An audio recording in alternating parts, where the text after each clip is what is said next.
ಬೆಂಗಳೂರಿನ ಮತ್ತಷ್ಟು ಸುದ್ದಿಗಳು ರೌಂಡ್ ಅಪ್ನಲ್ಲಿ. ಬೆಂಗಳೂರಿನ ಪ್ರತಿಷ್ಠಿತ ಕಾಲೇಜುಗಳ ಸುತ್ತಮುತ್ತ ಮಾದಕ ವಸ್ತು ಚೆರಸ್ ಚಾಕೊಲೇಟ್ ಮಾರಾಟ ಮಾಡ್ತಾ ಇರುವ ಆರೋಪ ಕೇಳಿಬಂದಿದೆ.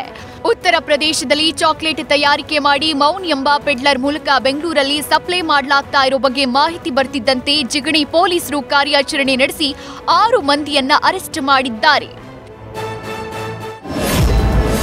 ಶ್ರೀಲಂಕಾದಿಂದ ವನ್ಯಜೀವಿ ಸ್ಮಗ್ಲಿಂಗ್ ಮಾಡುತ್ತಿದ್ದ 2 ಆರೋಪಿಗಳನ್ನ ಕೆಂಪೇಗೌಡ ಅಂತಾರಾಷ್ಟ್ರೀಯ ವಿಮಾನ ನಿಲ್ದಾಣದಲ್ಲಿ ವಶಕ್ಕೆ ಪಡೆಯಲಾಗಿದೆ. ವಿಮಾನ ನಿಲ್ದಾಣದಲ್ಲಿ ಅಧಿಕಾರಿಗಳಿಂದ ಪ್ರಯಾಣಿಕರನ್ನ ಪರಿಶೀಲನೆ ಮಾಡಲಾಗ್ತಾ ಇತ್ತು. ಈ ವೇಳೆ ಟ್ರಾಲಿ ಬ್ಯಾಗ್ನಲ್ಲಿ 2 ಖದೀಮರು ವನ್ಯಜೀವಿಗಳನ್ನ ಅಕ್ರಮವಾಗಿ ಸಾಗಾಟ ಮಾಡ್ತಾ ಇರೋದು ಬೆಳಕಿಗೆ ಬಂದಿದ್ದು ಕೂಡಲೇ ಆರೋಪಿಗಳನ್ನ ಬಂಧಿಸಿದ್ದಾರೆ.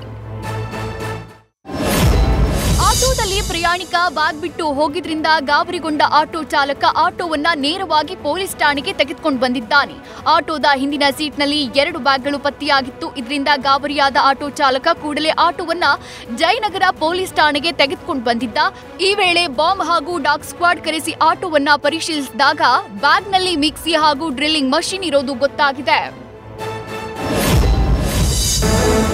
ಬೆಂಗಳೂರಲ್ಲಿ ಮತ್ತೆ ಬಿಬಿಎಂಪಿ ಜೆಸಿಬಿ ಘರ್ಜಿಸಿದೆ. ವಾಜರಹಳ್ಳಿ ಬಾಲಾಜಿ ಲೇಔಟ್ನಲ್ಲಿ ಮಹೇಂದರ್ ಅವರಿಗೆ ಸೇರಿದ 6 ಅಂತಸ್ತಿನ ನಿರ್ಮಾಣ ಹಂತದ ಕಟ್ಟಡ ತೆರವುಗೊಳಿಸಲಾಗಿದೆ. ಅನುಮತಿಗೂ ಮೀರಿ ಕಟ್ಟಡವನ್ನ ನಿರ್ಮಿಸಿದ್ದ ಆರೋಪ ಕೇಳಿಬಂದಿತ್ತು. ಹಲವು ಬಾರಿ ನೋಟಿಸ್ ನೀಡಿದ್ರೂ ಕಟ್ಟಡದ ಮಾಲೀಕರು ಸ್ಪಂದಿಸಿರಲಿಲ್ಲ.